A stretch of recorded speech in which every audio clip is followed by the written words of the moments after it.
है। श्रीमद् भागवत के मंगलाचरण के दूसरे श्लोक में एक बात कही है, धर्म प्रोचितकलितवो निर्मत्सराणां सदा वेद्यं वास्तवं मन्त्रवस्तु जीवनं तापत्रयोन्मूलनं श्रीमद्भागवते महामुनिकृते किं वा पुरयेश्वरः सद्यो रुद्य वरुद्य चैत्रकृतिभिः शुश्रूषविस्तप्तः। तुमने पुकारा और हम चले गए।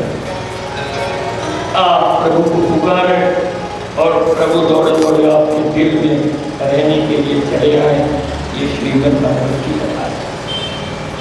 श्रीमद् भागवत के श्रवण से हर भक्त के हृदय कमल में प्रभु पहुंच जाते हैं, प्रकट हो जाते हैं। निर्मत्सराणां और उस भक्त को निर्मत्सर कर देते हैं, दुनियादारी से छुड़ा देते हैं, आवागमन के प्रपंच से झंझट से छुड़ा देते हैं। न जन्म न मरण, एक भक्त बन जाने के बाद दोनों विकल्पों से छूट जाते हैं। पुनरपि जननम पुनरपि मरणम, पुनरपि जननम पुनरपि मरणम, पुनरपि जननी जननी इह संसारे खलुस्तारे उपया पारे पाहि पुरारे भज गोविंद भज गोविंद गोविंद भज राधे सन्निधे मरणे कवन गिरहि रक्षति दुर्गुणधरणे भज गोविंद भज गोविंद गोविंद भज गोविंद गोविंद भज गोविंद भज पुनरपि जननम पुनरपि मरणम पुनरपि जननी जठरे इह संसारे खलु दुस्तारे कृपया पारे पाहि मुरारे भज गोविंद। भज गोविंद भज गोविंद भज गोविंद। आई बाबा की रेख लाड़की बसनी नहाया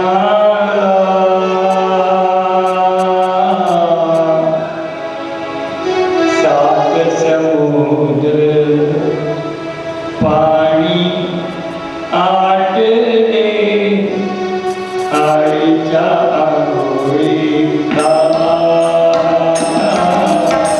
सात समुद्र पाणी आठ ने आईचा आगोळी आई बाबा की लेक लाडकी बसली नहाया सात समुद्र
हरि आ जाओ, हरि आ जाओ, हरि आ जाओ, हरि आ जाओ, हरि आ जाओ कोई कृपा,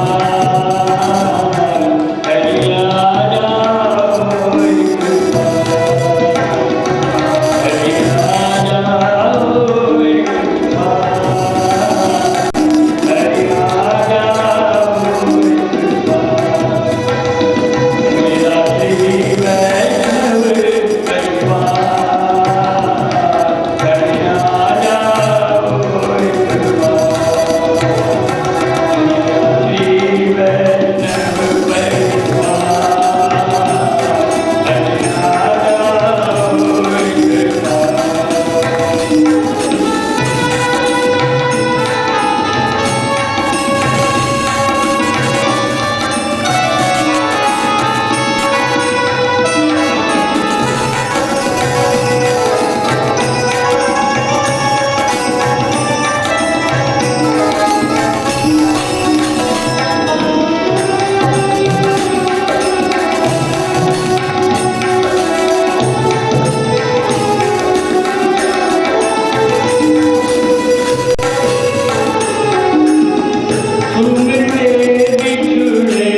क्योंकि शक्ति की कथा है और इस कथा के श्रवण से हम शक्तिमान बनना चाहते हैं, जिससे हम परमात्मा के पुत्र कहलाने के काबिल हो, ईश्वर के पुत्र कहलाने के काबिल हो। ये दोनों फर्क को अगर हम समझ लेते हैं तो आइए अब हमें आवश्यक हो जाता है कि ग्रंथ के महात्म समझे। महात्म समझे बगैर दिल नहीं लगता। जब हम किसी की महानता को सुनते हैं, गुण विशेष जब हम किसी की महानता को सुनते हैं तो हमारा दिल अपने आप ही उसका हो जाने को चाहता है, हम उसे चाहने लगते हैं। जब कोई किसी की महानता को सुनता है तो अपने आप को उसे दे बैठता है, उसे प्रेम करने लगता है, अपने आप ही ये हो जाता है। हम जिसकी महानता को सुन के उसे चाहने लगते हैं और जिसे हम चाहते हैं हम उसके हो जाते हैं। अगर भगवान का हमें हो जाना है, अगर हमें भगवान को चाहने की कोशिश करना है, अगर हमारे अंदर इच्छा है कि हम भगवान को चाहने लग जाए और हम भगवान के भगवान हमारे हो जाए और हमें भगवान की महात्मता को, ग्रंथ की महात्मता को सुनना पड़ेगा। और ये देवी भागवत के महात्मता की बात है। जैसे हम श्रीमद् भागवत की कथा को सुनते हैं तो गोकर्ण आख्यान की कथा को सुने बगैर श्रीमद् भागवत की कथा को नहीं सुनते। हम नारद महाराज की कथा को, भक्ति ज्ञान लैला जी की कथा को सुने बगैर श्रीमद् भागवत की कथा को नहीं सुनते, पहले उसे सुनते। इस भागवत का जन्म क्यों हुआ, इस विषय को हम सुनते हैं। भक्ति की कथा, ज्ञान की कथा, वैराग्य की कथा, नारद जी की कथा, हम इस कथा को सुनते। फिर बाद में हम सुनते हैं गोविंद महाराज की कथा। पापी से पापी की कथा से कर जाता है भागवत भगवान की है आरती, पापियों को पाप से है तारती। भागवत की कथा सुनते हैं। जब हम इस कथा को सुनते हैं तो हमारे अपने तारण की कथा को भी हम सुनते हैं। उसी प्रकार यहाँ हम श्रीमद् देवी भागवत की कथा को सुनेंगे, देवी भागवत की कथा के महत्व को सुनेंगे। और क्योंकि आज का हमारा पहला दिन है और आज से हम कथा को आरंभ करने जा रहे हैं। सुबह पूरा समय, क्योंकि पूजा में पाठ्य रखवाना में और माँ की स्थापना में नवरात्रि, जैसे माँ को पधराया और माँ की पूजा करी तो उस समय में हम लोगों ने सुबह का पूरा समय माँ की अर्चना में बिताया। कल से हम सुबह 8 बजे से 11 बजे तक और 5 बजे से 8 बजे तक इस देवी भागवत की कथा को अमरावती में माँ के सानिध्य में, माँ के सानिध्य के इतिहास को पहले बार सुनने जा रहे हैं। इसके पूर्व यहाँ हमने सुना है कि यहाँ कभी देवी भागवत की कथा नहीं हुई है।